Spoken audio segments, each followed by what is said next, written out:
The final flight of the man that would have been president. Part 1.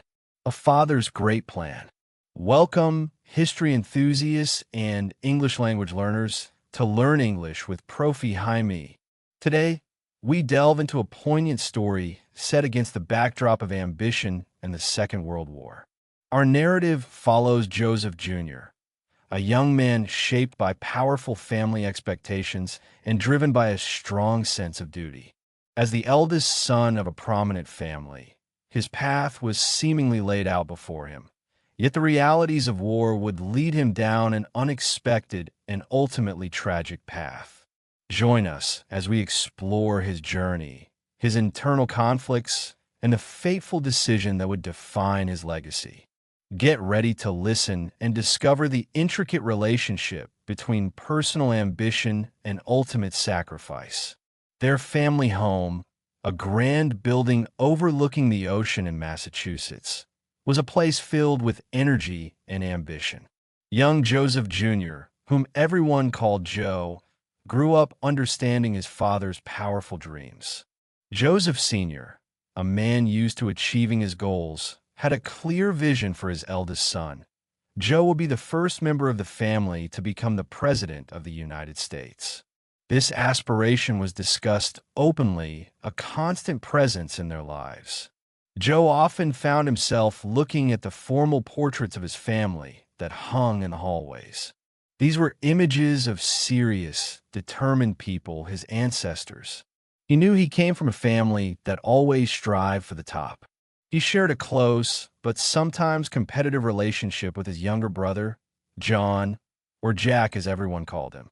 They pushed each other to be better, but there was also a deep affection and respect between them. Jack admired Joe's strength and his sense of purpose. In the quiet moments, often late at night in his room, Joe would write in his diary. He explored his feelings about the future, about the weight of his father's expectations. He felt a strong pull of duty, a responsibility not only to serve his country during the ongoing war, but also to fulfill the long-held ambition of his family. This sense of duty was like a heavy coat he wore, sometimes uncomfortable, but it also gave him direction and a reason to work hard. He understood that his actions would not only reflect on himself, but on the entire family name. Part 2. Learning to be a warrior. When the United States entered World War II, Joe felt a strong need to contribute. He decided to join the Navy and train to become a pilot. The training was physically and mentally challenging. He learned the complex skills needed to fly different types of military aircraft. Joe was a natural leader, confident in his abilities, and his friendly nature made him well-liked by his fellow trainees. However, beneath the surface, the awareness of his family's prominent position and their high hopes for him never truly left his thoughts. During his training, Joe met young men from all walks of life. Some were from quiet farms in the American Midwest, where life moved at a slower pace. Others came from bustling cities, having worked hard from a young age. Their reasons for joining the war effort were often simple and direct: a love for their country and a desire to protect their families and homes. Joe admired their straightforward patriotism and their clear sense of right and wrong. Yet, he also felt a subtle separation. His life of privilege and his family's grand ambitions created a different context for his service. One day, a significant letter arrived from his father. The words were precise and carried a clear expectation, even across the vast distance. His father wrote that this war was Joe's ultimate test, his opportunity to demonstrate his true worth. The letter implied that the war would either mold him into the strong leader the family needed for their future political goals or reveal his lack of the necessary character. Joe understood the unspoken pressure. He had to prove himself not just as a pilot, but as a man capable of leading. Part 3. Facing the realities of war. While his younger brother, Jack, served as a naval officer in the distant Pacific, Joe was deployed to Europe and began flying combat missions.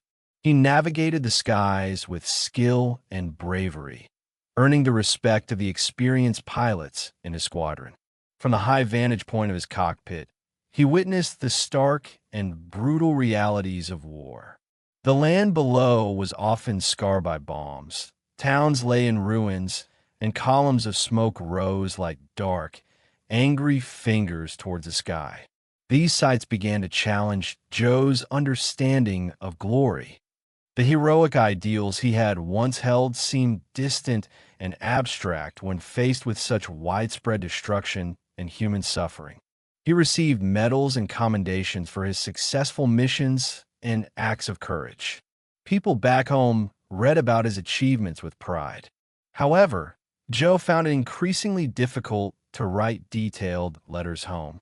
The vibrant enthusiasm he had shown during training had faded, replaced by a quiet contemplation. He struggled to reconcile the image of a heroic warrior with the grim reality of the war he was fighting. The weight of his family name, once a source of pride and motivation, now felt heavier, a constant reminder of the expectations he carried as he participated in the destruction below. The idea of a glorious return, paving the way for a political career, seemed increasingly disconnected from the experiences he was having in the air. Part 4. The Secret of Operation Aphrodite. The briefing room in England held a palpable sense of secrecy and danger. The air was thick with the smell of maps and the nervous energy of the pilots. Lieutenant Colonel James O'Hare, a man with tired eyes and a serious demeanor, explained Operation Aphrodite. It was a highly classified and exceptionally risky plan. The objective was to use old B-24 Liberator bomber planes, filled to capacity with powerful Torpex explosives, to attack heavily fortified German sites in France. These sites were crucial for the development and launch of V-weapons, rockets that posed a significant threat to Allied forces and civilian populations. The concept was daring and inherently perilous. 2 pilots would fly the heavily laden bomber to a designated point over the English Channel. There, they would arm a massive explosive charge and then bail out of the aircraft using parachutes. Once the pilots were safely away, another crew flying a faster Mosquito fighter plane would take remote control of the bomber, guiding it to its target. The margin for error in this operation was incredibly small. Previous attempts had ended in catastrophic explosions, often with the loss of the volunteer crews. The risks were undeniable and openly acknowledged. A heavy silence settled over the room as the details of the mission were revealed. Many of the experienced pilots avoided eye contact, a clear indication of their apprehension. But Joe Kennedy's gaze remained fixed on the briefing officer, his expression one of grim determination. When Colonel O'Hare asked for volunteers for this exceptionally dangerous task, a long, heavy silence hung in the air before Joe's voice, clear and unwavering, broke it. "I will volunteer for this mission." A wave of stunned surprise rippled through the briefing room. Colonel O'Hare looked directly at Joe, his expression a mixture of respect and concern. "Kennedy," he said, his voice serious, "you fully understand the extreme risks involved here? This is an experimental operation. The probability of success is low, and the danger to the crew is exceptionally high." Joe met the colonel's gaze directly. For a brief moment, the ever-present weight of his family's ambitions seemed to recede, replaced by a profound sense of duty and a quiet acceptance of the danger. "Colonel," he replied, his voice calm and resolute, "someone has to do this. If it can help end the war sooner, I am ready." Part 5. Whispers of Doubt. Final words. In the quiet solitude of the officers' mess, the low murmur of conversations and the clinking of cutlery provided a backdrop for a more personal exchange. Joe sat with Lieutenant Eleanor L.E. Davies, an intelligence officer who had become a trusted friend during his time in England. He found it easier to share his deeper thoughts with her than with his family, who often focused on his achievements and future prospects.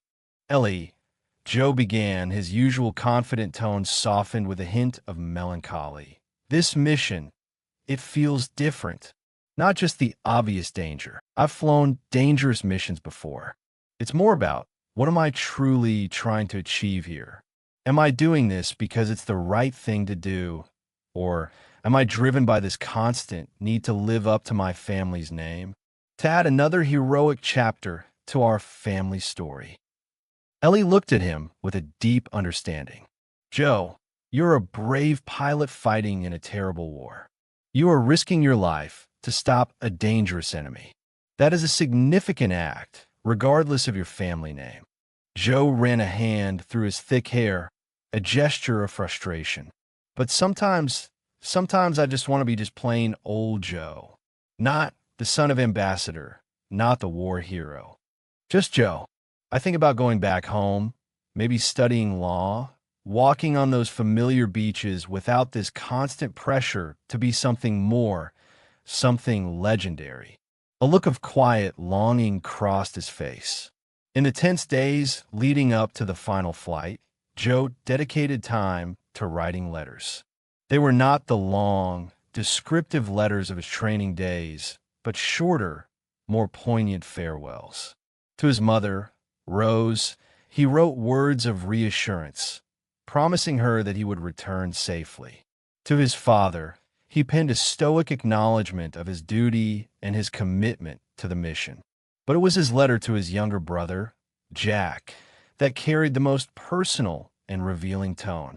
Jack, he wrote, his familiar handwriting showing a slight tremor of emotion, you always seem to possess a certain ease, a natural charm and eloquence that I sometimes envied. Perhaps the path ahead has always looked a little smoother for you.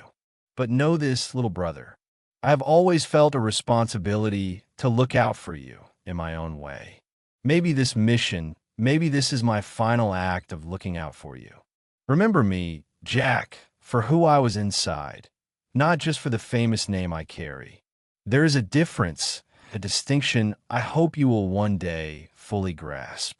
The cryptic words hinted at a complex internal struggle, a burden of expectation that only Joe truly understood. Part 6. The Unseen Enemy, the Final Reckoning. The deafening roar of the B-24's engines filled the small cockpit, vibrating through Joe's very being. Beside him sat Lieutenant Wilford John Willie, his co-pilot for this perilous mission. Willie was a quiet, thoughtful man who often spoke of his wife and two young children waiting for him back in Ohio. The bomber, their designated aircraft with the ominous call sign Batty, was a flying vessel of destruction, carrying over 20,000 pounds of highly volatile Torpex explosive, their target a heavily defended German rocket launch site hidden somewhere in the Pas-de-Calais region of occupied France. The sky above the English Channel was a pale, almost ethereal blue. Below them, the patchwork fields of the English countryside stretched out in a deceptive tranquility. Inside the aircraft, however, the atmosphere was thick with a palpable tension, a heavy silence punctuated only by the relentless drone of the engines. Joe's hands gripped the control yoke with a white-knuckled intensity, his focus narrowed to the immediate tasks at hand. They reached the designated handover point, where the sleek, black Mosquito fighter plane, their remote control guide, appeared on the horizon like a swift, predatory bird. Following the precise steps of the pre-flight checklist, Joe reached forward and armed the massive explosive charge. A small red light illuminated on the control panel, a stark and silent confirmation of the deadly cargo they carried. He and Willie exchanged a brief, solemn nod, a silent acknowledgement of the immense risk they were about to take. It was the point of no return. With coordinated movements, they began the complex sequence for bailing out. They fought against the heavy controls, banking the Liberator into a steady, level flight path.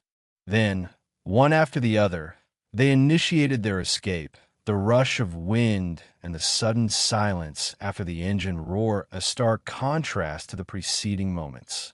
Their parachutes deployed against the vast expanse of the sky, blossoming open like white flowers against the blue canvas. Above them, Batty, the unmanned bomber, continued its flight, a ghostly vessel guided by the remote crew in the Mosquito. But then, in a horrifying instant, something went catastrophically wrong. A sudden, violent shudder ripped through the airframe of the Liberator. A blinding, incandescent flash erupted from within the bomber's fuselage, followed by a deafening, earth-shattering roar that echoed across the peaceful English countryside. In the final, fleeting milliseconds before the all-consuming explosion reached him, a rapid torrent of memories flooded Joe's consciousness. The feel of the cool, salty spray on his face as he walked the windswept beaches of Cape Cod with his younger brothers. The ambitious dreams of arguing landmark cases in a crowded courtroom. The intellectual thrill of legal battle. The nervous excitement of his first date. The awkward laughter shared under a starlit sky. The easy, infectious smile of his brother Jack, full of youthful optimism and the promise of a long life. A future, his own life, stretching out before him with all its unfulfilled potential, now being abruptly, violently extinguished in a fiery, irreversible instant. The sky filled with a chaotic mix of fire, smoke, and fragmented debris. The grand aspirations of a Kennedy presidency dissolving into the tragic reality of a final, fateful flight. Part 7. The Weight of Unspoken Grief. The news of Joe's death traveled across the Atlantic, reaching the Kennedy family home in Massachusetts like a physical blow. An unnatural silence descended upon the usually vibrant and energetic household, a stillness heavier and more profound than any raging storm. Rose Kennedy, his mother, retreated into a quiet devastation, her grief a deep, internal wellspring of sorrow that seemed to have no bottom. Joseph Kennedy Sr., his face a rigid mask of granite, absorbed the news with a chilling stoicism. The carefully constructed edifice of his ambition, the meticulously planned future for his eldest son, had just sustained a direct and irreparable hit. In his own quiet room, with a soft light from the fireplace moved gently, Jack Kennedy read Joe's last letter again and again. The words, which had seemed a little strange at first, now felt very clear and full of sadness. He started to understand the complicated feelings his older brother had kept inside. The respect he had for Jack, yes, but also a deep feeling of wanting to protect him, maybe without even realizing it himself. Joe, as the oldest, had always carried the biggest pressure from the family, had always been the first to face the hardest challenges. Now, Jack wondered if Joe's final, unselfish act had been a way to keep him, Jack, from a similar danger. A strong wave of sadness, sharp and unexpected, went through him as he understood the big loss and the unspoken feelings between them as brothers. Joseph Sr., finally breaking through his initial wall of composure, sought out Jack. His eyes, usually sharp and commanding, now held a hollow emptiness.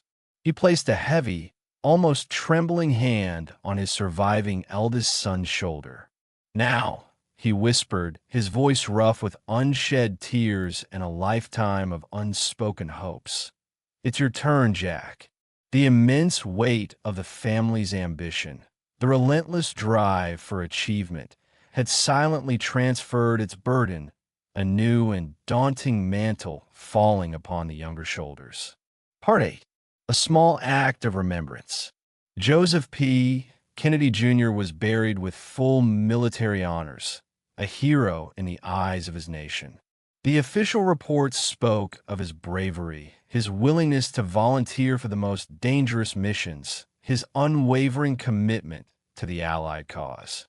The other pilots in his squadron, men who had flown alongside him into the face of the enemy, mourned the loss of a charismatic leader, a skilled aviator who had faced unimaginable danger with courage and conviction. Far away from the solemn ceremonies and the grieving family in America, near the quiet fields of East Suffolk in England where his bomber had crashed, a different kind of mourning took place. The local villagers, the farmers who had witnessed the terrifying explosion that had shaken their peaceful countryside, spoke quietly among themselves.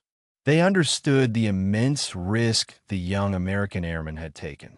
In a simple, heartfelt gesture, they planted a young oak tree near the field where the bomber had fallen.